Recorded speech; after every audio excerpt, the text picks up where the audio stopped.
Let's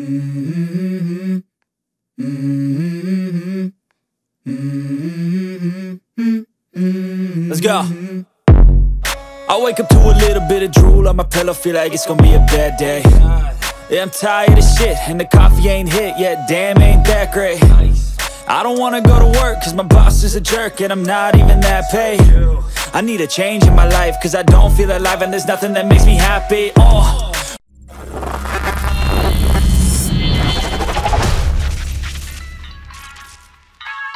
Yo, what's up mga ka-vids? Welcome back sa channel. Today, isang exciting upgrade ang ipapakita ko sa inyo, ang RCB E3 Brake Master. Bakit nga ba napakaraming riders ang gustong-gusto nito? At sulit ba talaga siya? Hindi lang natin i-unbox at i-install, pero iti-test ride din natin para makita kung talagang game changer ang braking performance.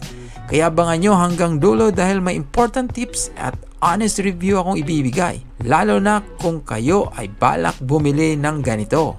So tara, simulan na natin.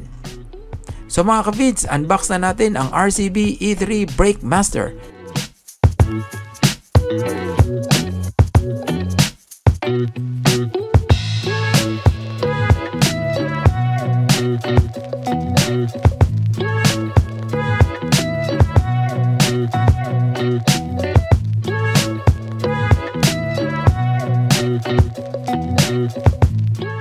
Kita nyo naman agad, premium na premium ang build quality. Ang compact ng design niya, may built-in reservoir na perfect para sa clean at minimalist na look ng handlebar. Ito pa, gawa sa high quality aluminum alloy, kaya magaan pero matibay. Ang piston system niya is 14mm at engineered siya for smooth and precise braking. Exactly what every rider needs, lalo na kung safety ang priority.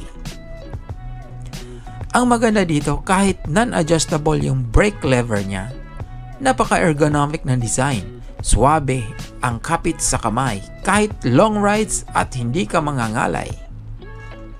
Siya nga pala mga ka-vids, bumili tayo ng brake hydraulic switch, replacing sa stock ignition sensor switch.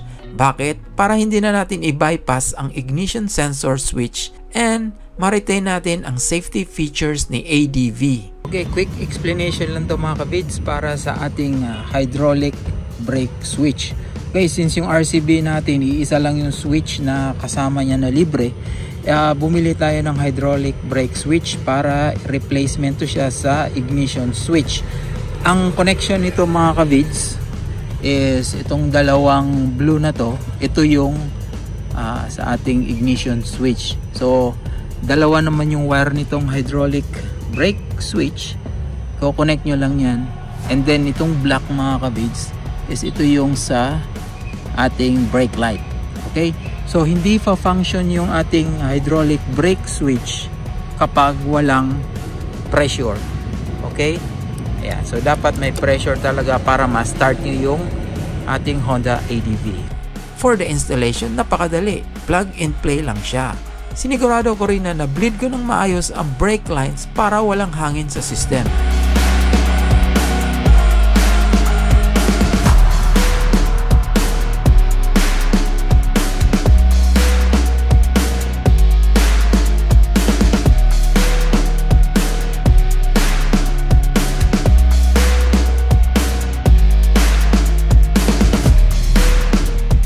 Kompleto na ang setup. So ngayon, excited na akong i-test ito on the road para makita natin kung sulit ba ang investment. Alright, ito na mga ka-vids, ang pinakaabangan natin na test ride. On the road, ramdam ko agad ang smooth braking response. Hindi abrupt pero powerful. Kaya perfect for both casual rides and emergency stops. Ang pinaka-impressive, ang control. Hindi nakakatakot gamitin kahit sa aggressive braking situation. So quick recap lang tayo mga ka-vids. Pros and cons tayo. Pros niya, premium build and design. Swabe at consistent ang braking performance. Compact and clean setup with transparent reservoir. Sa cons mga ka-vids, non-adjustable lever, pero for me hindi siya deal breaker dahil ergonomic yung kanyang design. And also wala rin siyang double switch kagaya ng ating stock So sulit ba ang RCB E3 Brake Master? Para sa akin, yes na yes. Kung naghahanap kayo ng upgrade na hindi lang stylish pero siguradong performance driven, highly recommended ito. Kayo mga ka-riders, may experience na ba kayo sa ganitong setup? I-comment nyo sa baba ang feedback nyo kung may tanong kayo about this Brake Master. Huwag kalimutang mag-like, share, and subscribe para mas maraming moto tips and reviews. Ride safe mga ka-vids, and see you on the road!